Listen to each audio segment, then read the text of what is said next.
Hey y'all, what's good? Good morning. Headed to work. So y'all, the electricity finally came on this morning at about 2:45, and I finally fell asleep. But boy, you talk about an uncomfortable sleep. It was hot. So I was tossing and turning all night, and of course it's quiet because there's no electricity, so there's nothing running. There's no refrigerator hum. There's no, just the hum of electricity running from various appliances, not only from my house, but just the hum that electricity creates throughout a community. There's none of that. So you can hear everything, when you're asleep. And when I'm asleep, ironically, like when the lights came on, all the lights were off because it was the middle of the day, and it's hot here in Texas. It's the middle of the workday when the lights went off. So all the lights were off anyway. But what wasn't off was my ceiling fan, and it has a sound it makes that I think it shouldn't, but it whirs. And when I'm asleep, I'm hearing this whir, like, that it makes. And I'm thinking, why is that ceiling fan so loud? And then I think, ceiling fan means there's electricity. And then I can feel like air on me, and then I pop up like I hear other. Navigation was still on. Let me turn that off. Then I realized that electricity is on, so of course I pop out of bed glad and turn on all the fans, turn on all the everything, just excited that there's now air. And I wake completely up, y'all. I wake up, I check phones, I do,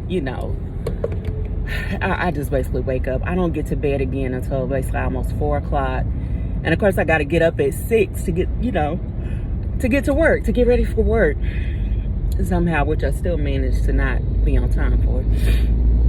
But so last night on the live, we talked a little bit about the situation of the woman who got killed in Philly. She got stabbed to death by her Tyrone. She had 6 children by him. She wasn't married.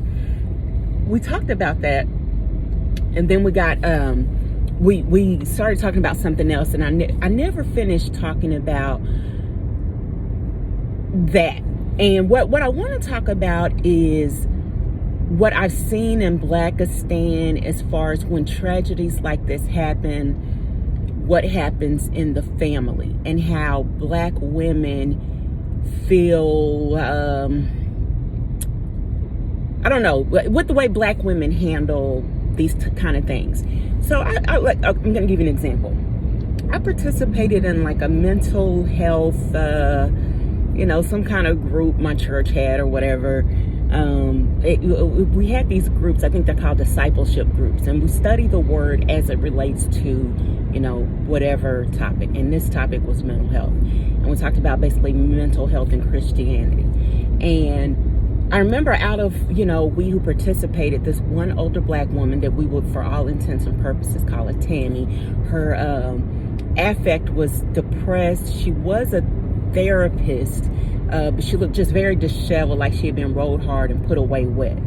And when she talked about her life, someone in her family, a minor Tyrone, basically had oppositional defiance disorder, and he somehow ended up in her custody. Whoever his parents were not fit to be parents. Either they were incarcerated, or they were drug addicted, or they were deceased, father not in life, something to that effect, where she ended up taking care of him. And this was not a son of hers or a grandson of hers. This is literally like a nephew or something to that end. And the boy has just wreaked havoc in her life since he's been there. And I believe at the time that she was talking, he was maybe 11 or 12.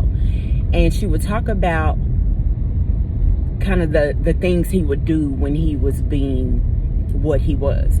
And, basically when he grows up, he's going to be diagnosed with antisocial personality disorder. And with the proclivity he has towards violence, it sounds like he's going to either be incarcerated or in the grave. So, he's pulled knives, and they have to hide the knives and the cutlery and all this kind of stuff. And, whenever I took this class, I was definitely HI. This is already post-divorce. post me first, investing in myself first. And I said in there, and then y'all remember this lady is a baby boomer, and I'm telling you, she looks like what she is. She looks rolled hard and put away wet. Like, she doesn't. Now I know this is after work kind of thing, like, so you've already maybe taken off your work clothes and whatnot, but you can just tell even when she was at work, she probably didn't put too much effort into her aesthetic. Just, I've resigned to being whatever I am, and this is just, whatever. So I said something to the effect of, I think as black women, now there were some black males that participated in this group, but y'all know how the black church is. By and far, the participants in almost everything are black women. So it was mostly black women. I said, I think we as black women feel like we have to take on the whatever of the black community. So when these children are basically failed by their parents who probably, should not have parented. I don't think I said that, but I'm saying that to y'all. We say, oh, that's family. We can't let them go into the system, so we take them on, even to our own peril. And we basically, you have to put yourself first. You can't save somebody else. You got to put your own mask on first. Now, this woman was either a PhD or a Psych D, or she was Dr. somebody. So she knows way more about mental health than I do. But I will say there's a difference between knowing about mental health and being able to apply, the practice of it. Like, I know about economic theory. Can I apply the economics behind personal finance to my own life? Are two different things. Application and theory, two different things. And that's why a lot of people have problems with, channels like FH or KNF, because there's a theory, yeah, but then there's the application. You can theorize that you don't think black women should be billionaires, and you don't believe in capitalism, and you can't use the tools of the oppressor to, fix oppression. And you can say all this in theory, but when you have to pay rent, and you have to pay a mortgage, and you have to have transportation, and you have to live in a safe neighborhood, theory kind of goes out the window, and you have to live in reality. And that's the thing. You can theorize about psychology, but when it comes to actually applying it to your own life, can you do that? That's the challenge. So this situation with and when I told her this, her response was something like, yeah, I know, but that's family. And that's how that generation is. And we that are HI are learning slowly but surely, we have to put ourselves first, And you would think with all that we've been through, at some point you would get the message, When you're sitting in a cell at 3:00 in the morning and there is no one you can talk to but God about what you're going through or what you've been through. There is no mother to call because you can't, because it's 3:00 in the morning. There is no, family to call. There is no anyone to call on but God. He's literally the only one there for you. And that's for those of us that are believers. Some people don't even believe in God, so who do they call to, I always say, if you're in prison and you don't find God in there, I don't know where you're going to find him, because that is to me the absolute rock bottom. If you don't find him in there, child, when you going to find him, But there's still people who go there and they don't find him, So anyway, this woman is now deceased. She has 3 children. No, she has 6 children. She wasn't close to her family. I don't know anything about this woman. I don't even know her name. All I know is her Tyrone unalived her, and they weren't married, and she had 6 kids, and that her family wasn't close to her. And I theorized that her family probably wasn't close to her because her family probably told her something she didn't want to hear about not having all those kids by that Tyrone. Not only out of wedlock, but just they could probably see what the Tyrone was a mile, they could see it a long time before she saw it coming. Long before he stabbed her that very first time out of the many times he stabbed her during her murder, she probably saw it coming. And I've heard people who have killed other people say that first look, like whenever they realize that you are literally killing them, they can't believe it. Like their eyes look like they can't believe that you're taking their life. Like their eyes just get big, like, I can't believe this is happening to me. you know. Now, I'd say whether the person deserved it or not, but whether the person did something. Like, there was literally a woman I know who she tortured and unalived a man who had assaulted her child. And y'all know when I say assaulted what I mean. He protested, and y'all know when I say protested what I mean, her child. And she tortured and unalived him. And this went on, like, this wasn't no, 15-minute routine. She did that to him. And he still was somehow surprised, when she finished him off. So her family probably saw whenever he first put his hands on her, and him stabbing her wasn't probably him first putting his hands on her. You know what I mean? But her family probably saw it coming a mile away. And so they probably told, you can leave him alone. So now there's these 6 kids that if nobody takes them in, they're going to be orphans. And I hear all kind of people, on YouTube saying, but those are kids. Those kids are innocent and blah, blah, blah. And I remember even when I first came home, there was a kid in my family who, both parents are drug addicted. And, my grandmother called on me to help raise this little girl with her. And the way I thought a child should be raised and the way my grandmother thought a child should be raised were night and day. And we didn't agree on that, and we had to go our separate ways. And I felt like, when I sat down with the child's counselor and we went over her IQ and kind of what her IEP was, before I sat down with the counselor, I thought before any of this, before I even moved back home, and just the stuff my grandmother was telling me, I felt like there was still hope for this child. I felt like if she had been nurtured enough before, basically people had spent enough time with her, they could have gotten her. She was born drug addicted. I felt like basically she could have been brought up to snuff.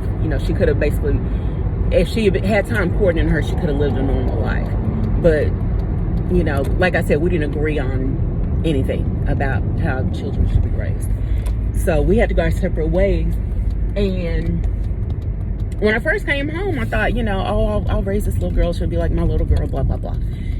And then even with the little girl I was tutoring, when her mom was like, basically like, yeah, she can come live with you Monday through Friday. And once upon a time, there was a time when I said, I would have totally took that girl and raised her, like, even if it was just Monday through Friday, just to get this girl college bound and intelligent and, not working a blue collar job, when she has the potential to be so much more. So there was a time in my life where I felt the desire to mother so much that I would take on someone else's child and say, I can take this and do this, and I'm willing to do this. You know what I mean? And I think if my house were more up to par, I would have did that with that little girl, because I really believe her mother would have let me do that. And then at some point when I became invested in myself first, I stopped thinking that way, and I stopped saying, I had to realize people's kids are their kids, and if they make poor decisions on who they mate with or whatever, it's not my burden to bear anymore. Even if the people are still children, they're still innocent, whatever. And I think about, what we talked about with those 6 kids. I had a situation like that again, of a friend I have. She unalived her youngest child, her baby, and so she went to prison for it. She and her boyfriend, who I think was the baby's dad. Yeah, and she had already had 5, maybe that was her 5th kid or her 6th kid. And she reminded me of my aunt, the ratchet aunt. Like, basically, you beat a kid so bad and the kid dies, and you end up going to prison. And that's kind of what happened to her. And I feel like my ratchet aunt that's something that could have easily happened to her. And I think that's why I empathize with her. Plus, she looked like her. They both had the same aesthetic. And the boyfriend or baby daddy or whatever you call him, he didn't end up getting as much time as she did. So he got out before she did. And the issue came up of basically him getting custody of those remaining children, all of which were not his, if any of which were his. And it became an issue of who's going to raise all these children. And it also became an issue of all these children get checks. And there was no problem with it. Was actually kind of a not to say a battle, but kind of a big it was warring factions on who was going to get the kids, because they wanted the kids to stay together. And basically whoever got the kids would get such a big check that they really wouldn't have to work. Taking care of those kids full time would be their job. And that's why I think these 6 kids aren't going to get separated, because if one family member or one whoever takes them all in, they probably could just get the money from whoever takes care of children like that. I guess federal or state, Social Security or whatever, is probably going to send a check big enough to take care of all those children. But when I look at situations like that, and I just think, in Blackistan, as Black women, we often, feel that, and I don't have any siblings, but we look at stuff like that and think, we feel obligated to take on, the role of, I don't know, someone else's bad decisions. Someone else made I look at that, I told you guys before about my uncle that unalived himself and his wife simultaneously. And so, those kids ended up being raised by their white grandparents. And from what I understand now, the kids are biracial, but and this is what I heard years ago, that those kids don't like Black people anymore, even though they're part Black, but their dad was Black and unalived their mom. And their parents already wasn't keen, especially the daddy, on, their daughter dating a Black man. And I see why, you know what I mean? But I feel like those kids ended up where they should have, because it's like, I feel like if they had ended up with any of his Black family, they would have been just as, messed up as their daddy was, child. Not that any of the Black family was like, oh, they were already living in a state where, her parents are from, but not that any of the Black family was saying, oh, we want those, kids. But I don't know. I guess what I'm curious about is if you guys had something like that happen to you, to a relative of yours, what would you do? Would you feel obligated to try to raise the child, or would you feel like basically that's not my problem, that's why I was careful with my womb, so I wouldn't have to deal with something like this, and the cat that I am now says not my problem, but the cat that I was before I was invested in myself would have said, oh, poor Tinky Winkies, it's not their fault. They had these parents that made poor decisions and brought all them into the world in this, unstable environment. Somebody needs to be there for them, And I think about Christian charity too, and and all of that kind of stuff, And it's all, the question's always, at what cost? At what cost do you sacrifice yourself and your well-being for someone else, especially for children that aren't yours, And I even think about that in relation to my own life. And, ultimately the responsibility lies on the parents. The guy that I call my dad, I used to hate him. I used to hate my grandmother. I used to hate so many people I felt like that should have rescued me or should have known, or why couldn't they put their differences aside with my mother to basically, pay for better child care, to help me be in a better environment or whatever. And in the end, I had to realize you're your parents' responsibility, point blank, period. That's whose responsibility you are. And my best friend and I from college, we both talked about that, about how that's who, she and I had the same issue of, we wanted to blame my grandparents for, you saw our parents weren't doing the job, the best way. Why didn't you step in? If you thought this was going on, why didn't you say something, or why didn't you do something, or whatever? And you have to realize, yeah, your grandparents are like, they already raised their kids, or maybe they didn't raise them, but for whatever reason, they're not your parents, so they're not your responsibility. And that angst or whatever you have should really be directed at your parents. Because like the guy that I call my dad, same thing with him. I felt like, why didn't you give my mom child care money? Why didn't, whatever it costs to go to a actual daycare during the summer or whatever, why didn't you give her the money to send me to one of those places instead of just, But I also know about self-interest, and people do what's in their best interest, not necessarily what's in the interest of the child. And I had to also look at it as, he wasn't your actual father. What was your actual father doing? Oh, you don't know because he wasn't in your life. He was living his best life, you know? So anyway, those are my thoughts. I will holler at y'all later. Y'all be easy, like, share, and subscribe. I wish y'all could see my outfit today. It's giving. Very summer. This is why I hate when I be looking cute, child, because I get off work and I be feeling like I need to go be seen somewhere, but I know y'all can't see what I'm looking like, so I'll holler at y'all later. And I do have on my bracelet today that one of my cousins got me, and I'll tell you guys this quote again. It says, if you can't be a good example, be a terrible warning. That is literally one of my favorite quotes from a book. So anyway, I'll holler at y'all later. Y'all be easy. Bye.